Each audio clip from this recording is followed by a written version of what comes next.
Всем привет с града Измаила, я Раиса Греченко. Сегодня хочу поделиться с вами секретом приготовления вот чесночных стрелок на зиму. Из них я буду готовить обязательно зимой, осенью и потом весной до следующего года саламур. Но о том, как его готовить, очень вкусная приправа, это будет чуть-чуть позже. Но это вот сегодня составляющая будет этого саламура. Итак, у каждого есть чеснок. И вот он сейчас, это чесночок, вот такой. У нас он, это озимый чеснок, ну и яровой чуть-чуть меньше будут стрелочки. И обычно их срезают, выбрасывают и не обращают внимания и не понимают, что можно из этого сделать очень вкусные вещи. Ну, почему нужно, во-первых, срезать? Обязательно нужно срезать или обломать для того, чтобы вот с этой части, это важная часть, как раз сейчас уже козерог, убывающая луна, и все питательные вещества в земле будут идти именно вот сюда, к нашей луковичке, и будут созревать чесночок. Поэтому нужно обязательно сейчас вот эту операцию проделать. Если вы хотите выломить, выламываете, выбрасываете, но это обязательно сделайте. Кроме того, из этого чеснока со стрелками можно еще себе обязательно сделать семенной чесночок. Вот я уже такое показала. Это лучше сделать в землю. Обрезаете, вот делаете такую длину побольше. Вот, выбираете самый красивый. Вот красивые, самые красивые стрелочки. Именно с этих стрелочек через где-то 2-3 недели они раскроются, и я даже вам покажу, будут маленькие чесночки. Из них в следующем году может уже даже вот такой чесночок вырасти, если его посеять осенью. Но кроме этого, я же обещала вам рассказать, как нужно приготовить стрелочки для зимнего употребления, для приготовления саламуров. Я уже заранее немножко приготовила.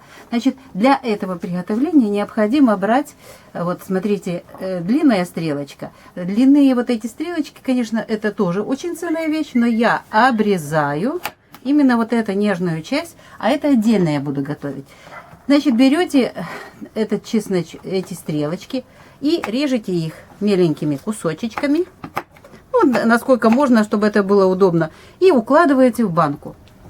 Уложили в баночку.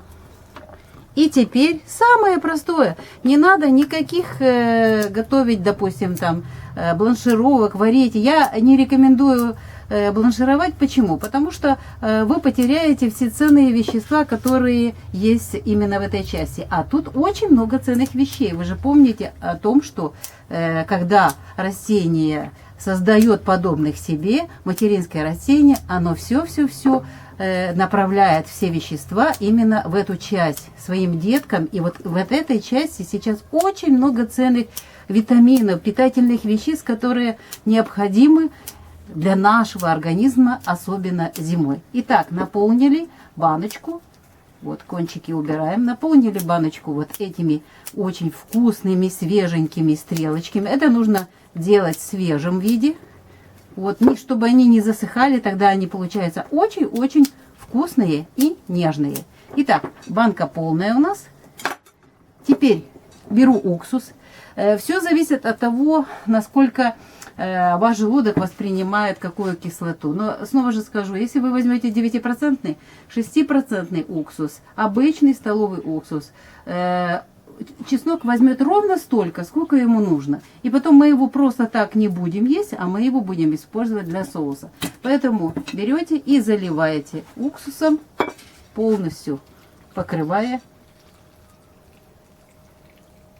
эти стрелочки. Очень вкусные потом будет.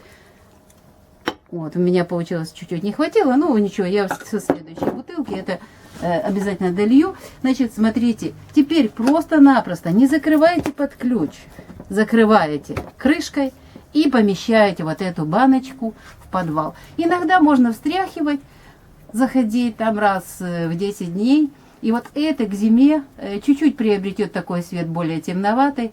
И вот это вся питательная, витаминная смесь в этих стрелочках очень нам нужна будет для того, чтобы зимой готовить очень вкусные и вкусные саламуры, очень вкусные соусы к рыбке, к мясу, к картошечке, к любым блюдам. Итак, мы сегодня с вами сделали очень ценную вещь. Мы сегодня занимались заготовкой. Заготовку нужно делать в перчатках, потому что оно, если рамки есть, очень печет, жгучий чесночок.